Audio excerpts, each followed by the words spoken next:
안녕하세요. 김유갑의 경제부동산입니다. 더 좋은 방송을 하도록 구독, 좋아요, 댓글 알림 부탁드립니다. 오늘 난리가 났습니다. 돌발 악재 정말 미쳤네요. 오늘 하루 만에 국내의 부동산 악재가 쏟아졌습니다. 우선 뉴욕타임즈의 한국 소멸기사, 미국 상업용 부동산 4천조 원, 중국 부동산발 경제 위기입니다.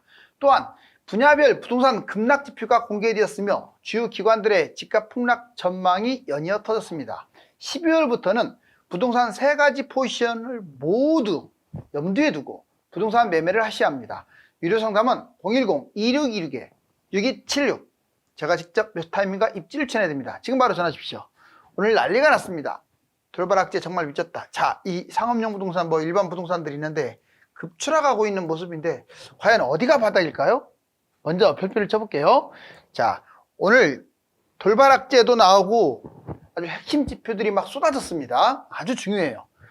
먼저 부동산 저출산 세상에, 자, 뉴욕타임즈에서 저출산을 가지고 우리나라 저출산을 흑사병 수준으로 지금 14세기 흑사병 수준으로 경고하고 있어요.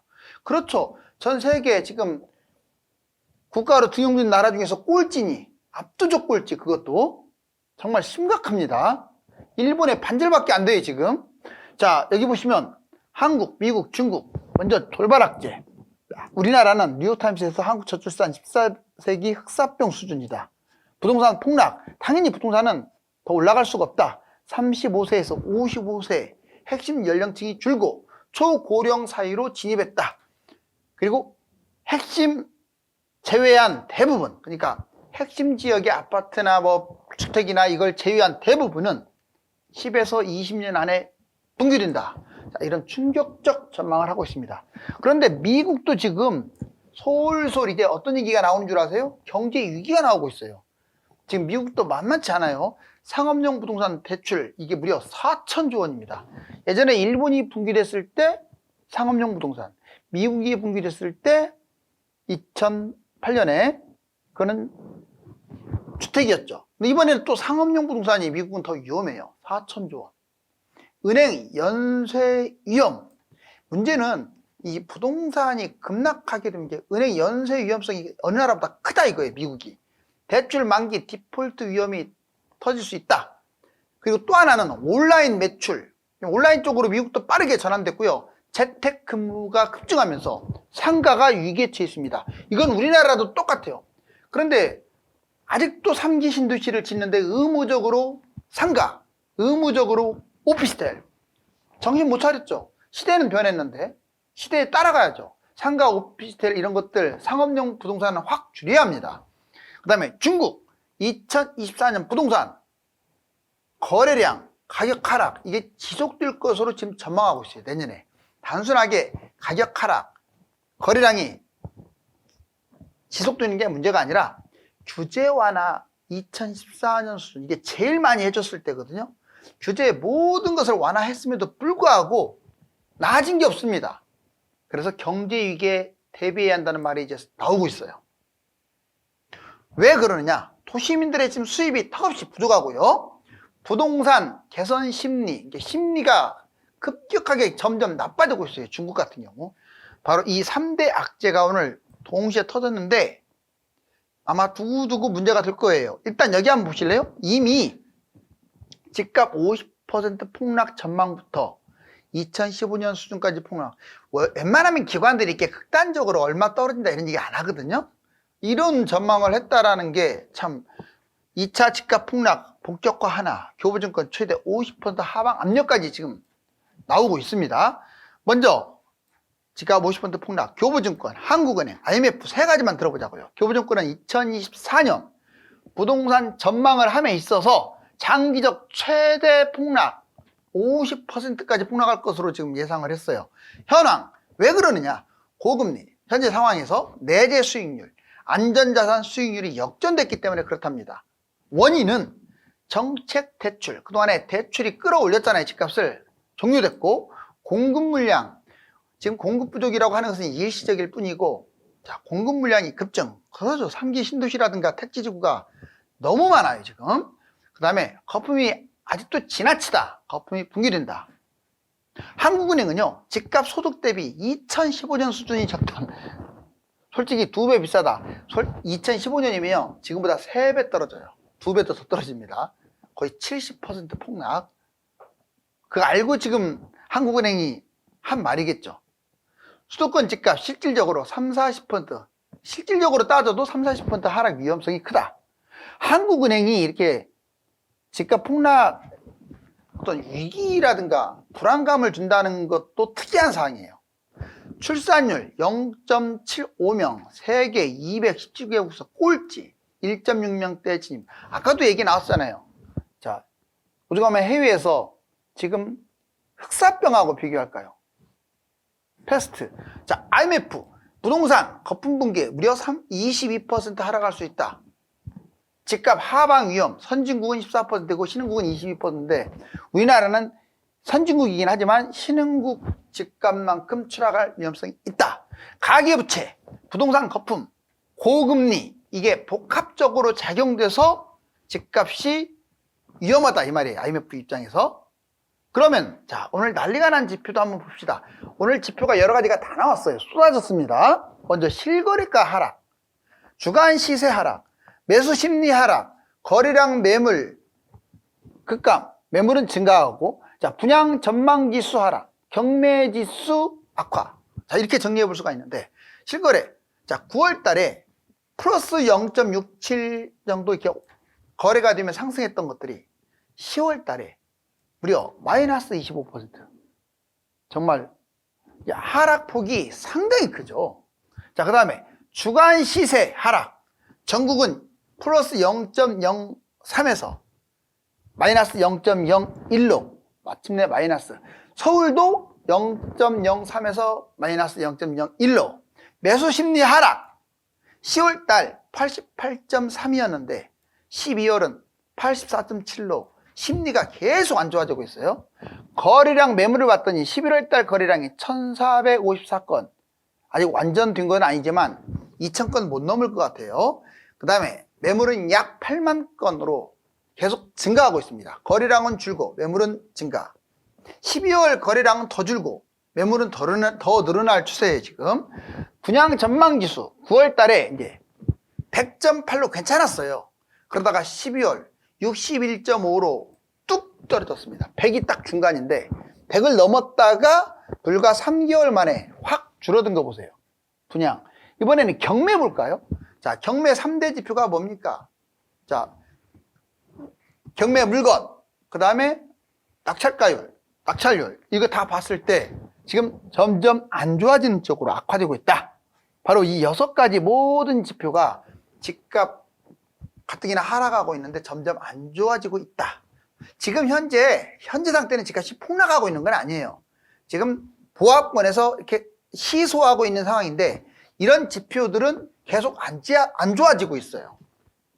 이제 부동산 가격표 제대로 파악하기. 이거 여러분들 헷갈리시는 분들이 많을 텐데 이걸 제대로 알면 부동산, 아파트 매물을 잘 잡을 수가 있어요. 이걸 몰라버리면 안 됩니다. 먼저 부동산 가격표에서 크게 가격표에 이름이 4개나 붙어요.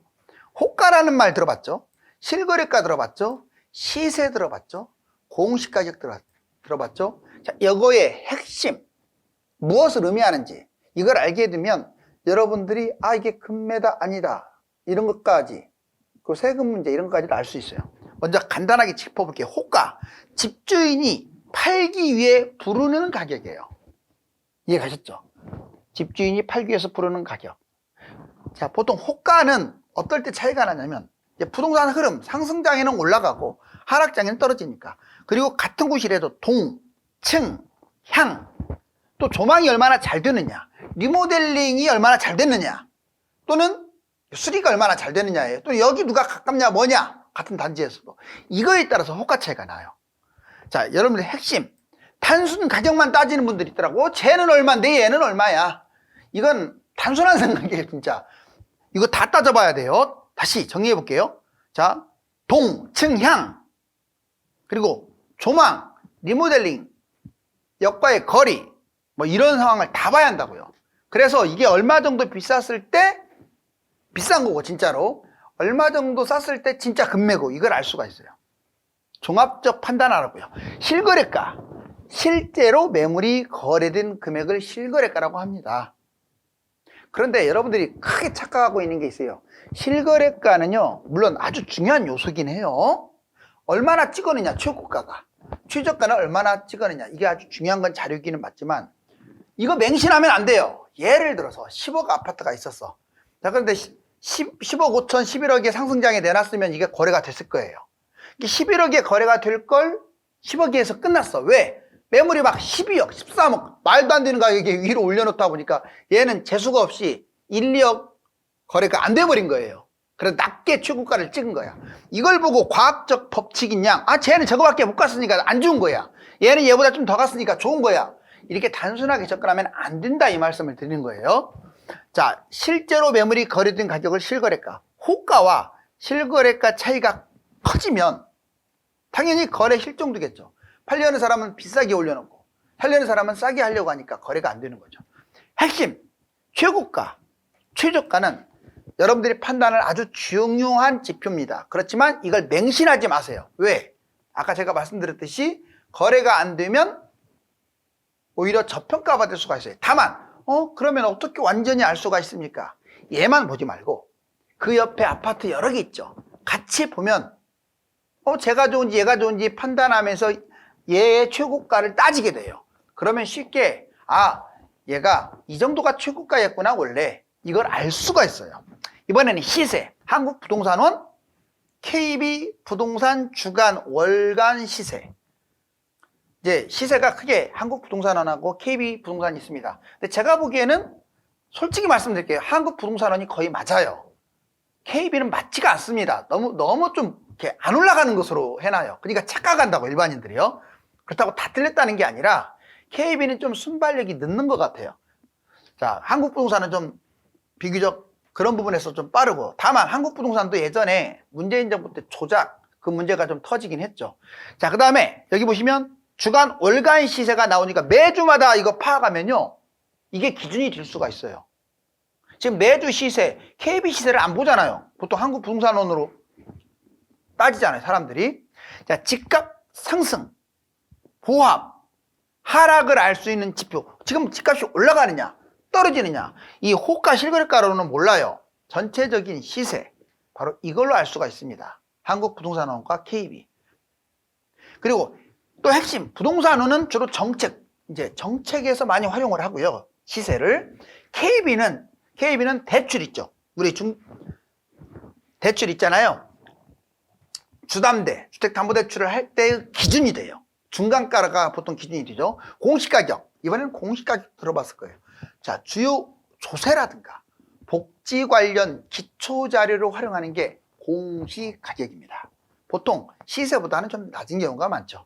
자, 재산세, 취득세, 양도세, 종부세 등 세금의 기준이 되죠. 정부가 정확성이라든가 신뢰성을 담보하기 위해서 상황에 맞게 자주 개선을 합니다. 즉 시세나 실거래가나 이런 걸 보고 책정을 하는 거죠. 이제 지금은 부동산 3가지 포지션 모두 취해라, 이것도 별표 칠게요. 맞습니다. 이제 이렇게 떨어지니까 올 겨울에 난리가 나겠네요. 폭락할 수 있습니다. 충분히 얼마든지 할 수 있어요. 다만 폭락 가능성만 있는 게 아니에요. 상승 가능성도 커요. 그렇기 때문에 이 종합적으로 3가지를, 특히 계절적 요인에 지금 12일, 2월은 약간 비수기 상황인데, 이게 계절적 요인으로 끝나고 올라갈 거냐, 아니면 이게 경제 상황과 맞물려서 더 추락할 거냐를 지켜봐야 하기 때문에 상승한다, 보합이다, 하락한다, 이 3가지를 적어도 12월달, 1월달은 끌고 가야 돼요. 너무 하나에 푹 빠지면 안 된다, 이 말이에요. 왜? 막말로 올라가 버리면, 폭락을 기대했는데 올라가 버리면 한마디로 망하는 거 아닙니까? 그럼 그렇게까지 망할 만큼 뛰느냐? 뛰어요, 뛸 때는.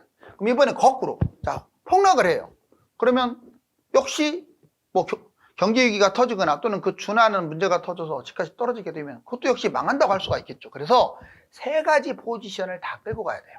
먼저 매수, 그 다음에 관망, 장기 대기, 주장. 자, WDIP 가능성은 낮고, WDIP 가능성이 좀 이제 뭐 경제위기가 터진 게 아니고 코로나였기 때문에 경제 위기는 없다라고 판단하니까 매수하라는 거죠. 근거, 미국 물가 이미 게임 끝났다 이거예요. 뭐 10년물, 뭐 국채금리 사실상 왔다 갔다 하겠지만 좀 불안한 감은 있겠지만 그래도 계속 이거 보면 주가가 지금 계속 올라가고 있고 가상화폐가 꼭지를 찍고 이런 까닭도 해당됩니다. 대응, 흐름을 지켜보면서 만약에 매수해야 한다 그러면 지금부터 겨울 사이에 매입하라. 이게 정답이 되겠죠. 지금이 매수 타이밍이다 한마디로. 근데 관망, 뭔 말하고 있느냐. 자, 경기 위기는 없지만 아직도 불안 요인이 잠복돼서 지금은 지켜볼 때다. 근거, 23년 1년간 경제 집값 기복이 심했다. 뭐 이번에도 경제라든가 집값이 기복이 심할 수도 있다. 자, 대응, 유튜브, 뉴스 어느 한쪽의 편중보다 이것저것을 다 봐서 중립 관점을 세워라. 자, 뭔 말하느냐. 관망도 아니다. 이게 무조건 폭락이다. 무조건 폭락. 이미 여기까지 오기가 힘들었는데 전환되지 않았느냐. 주장, 10년 전에 더블 딥 가능성 높다. 10년 전. 예전에 10년이 좀 넘었죠. 자, 15년 전 미국발 금융위기 때 그때 더블 딥 가능성이 높고 경제도 침체할 것이다. 근거, 미국 물가, 경제 침체. 자, 실질적으로 미국이 지금 물가가 내려가는 게 좋아서 내려가는 게 아니라 경기 침체 때문에 지금 빠지는 거다 이런 주장도 있어요. 유가, 전쟁도 변수고 대응, 장기 경제 침체를 판단해서 매수는 25년 이후에나 해라. 자, 어느 하나에 빠지면 안 됩니다. 세 가지 다 염두를 하시고 판단하는 게 좋아요. 제 방송을 보면 어느 정도 제가 방향을 잡아드릴 수 있어요. 자, 더블딥 새쌍둥이가 될까? 닷컴 버블, 미국발 문제, 이번에 2024년. 뭔 말이냐? 자, 닷컴 버블 때 여기 2000년 우리나라로는 이제 IMF가 터졌을 때인데 97년 보세요. 쭉 올랐다가 떨어졌다가 자, 올라왔어요. 이제 올라가나 보다 했더니 이렇게 쭉 추락했어. 2004년까지. 우리나라도 비슷해요. 우리나라도 2002년에서 2005년까지 안 올라갔어요. 집값이. 너무 닮지 않았나요? 자, 그러면 좀 더 큰 그림을 볼게요. 자, 여기 보시면 이 닷컴 버블 원 동그라미 친구시에요. 우리나라는 물론 IMF가 터졌었지만 아무튼 2000년에서 쭉 내려왔다가 올라가는 거. 그 다음에 두 번째 리먼 사태 때도 W자 모양으로 돼 있죠. 여기 쭉 빠졌다가 올라갔잖아요. 이렇게 V자 형태로. 그렇죠? 그러다가 또 떨어졌죠. 이렇게. 그래서 W예요. 그럼 이번에 코로나 때 여기 원친 겁니다. 자, 이렇게 왔다가 생각보다 많이 빠졌어요. 그러다가 지금 회복하고 있는데 이게 쭉 올라가 버리면 이제 V자 반등이지만 이렇게 내려간다. 여기처럼 이렇게 내려갈 것이다. 자, 새 쌍둥이가 되네요. 그럼 결국은 이게 맞아 떨어질지. 주요 지표 자료를 봅시다. 서울 매매 가격 변동률. 원래 10월 30일 때 0.07 두 자리 숫자까지 갔었죠. 0.1 후반대까지. 그러다가 마침내 12월 첫째 주 마이너스 0.01로 급추락을 합니다. 자, 서울 주택 매매 가격 전망 지수도 8, 9월 달에 167을 찍고 지금 11월 현재 83까지 떨어졌어요. 12월은 좀 더 떨어졌겠죠. 자, 이번에 아파트 분양 전망 지수라고 있어요. 불과 8월 달만 해도 100을 넘겼었어요. 그러다가 자, 12월 현재 확 떨어졌죠. 이렇게 지금 분양하면 되지도 않아요. 65% 뭐 이렇게 확 100이 넘어갔다가 자, 이번에 경매 보세요. 경매도 계속 이렇게 많아지고 있죠. 양이. 그리고 낙찰 가율 빨간색 내려가 있네요. 뚝 떨어졌네요. 낙찰률도 좀 뚝 떨어졌네요. 그 다음에 원금 환수, 거래량 급감, 인구 구조 보면 원래 5억이었는데 부채가 3억이야. 근데 집값이 3억으로 떨어져 갖고 LTV가 100이 돼 버렸어요. 2억 원이나 하락해. 이런 경우는요, 얼마든지 원금 회수할 수가 있어요. 그 다음에 여기 보시면 거래량 나왔네요. 3,000건대, 2,000건대, 1,000건대 계속 적어지고 있죠. 자, 우리나라 인구 구조 아까 흑사병하고 비교를 했는데 여기 보세요. 현재 15년에 노년층 전반적으로 봤을 때 40, 50대가 많죠. 여기 보니까 왼쪽이 남자, 오른쪽이 여자. 근데 여기 보세요. 자, 2040년 얼마 안 남았어요. 10 몇 년밖에 안 남았어요. 여기 보세요. 7, 80대가 인구가 제일 많아. 7, 80대가 15년만 지나면 7, 80대가 제일 많은데 애들은 없어. 난리 났죠. 자, 미국 기준금리 인하. 자, 왜 그동안에 금리가 올라갔냐면 여기 6월부터 11월 사이 확 치고 갔죠. 그러다가 지금 여기 보세요. 불과 한 달도 안 돼서 보름 만에 이렇게 떨어진 거 보세요. 와, 엄청나네요. 그러니까 미국이 10년물 금리가 내려간다는 것은 기준금리가 인하될 가능성이 큰데 바로는 아닐지라도 내년 상반기. 이번에 미국 구인 건수도 갈수록 줄어들고 있어요. 경제 침체가 되는 거 아니냐. 자, 이번에 수도권 실거주 의무가 아직 폐지 안 됐죠. 서울 9개 단지 7,647채 일반 분양만자 적용했을 때, 자, 50개 단지 3221채, 경기도 진짜 많죠. 인천 9,727채, 합쳐서 47,000건입니다. 5대 은행 주택담보대출 고정금리 봤더니, 자, 여기서 어때요? 갈수록 지금 12월 1일, 12월 8일 점점 낮아지고 있죠. 그래서 마침내 3% 이제 중반대를 향해서 가고 있네요. 4% 중반대가. 하단이. 상당히 지금 금리가, 시중금리도 급격하게 낮아지고 있습니다. 자, 얼어붙은 거래량, 집값 폭락으로 이어질까요? 부동산 거래량은 급감하고 매물은 늘고 있는데 가격은 생각만큼 떨어지지 않고 있는 것이 세계적인 현상입니다. 12월 이후에도 가격이 버틸까요? 감사합니다.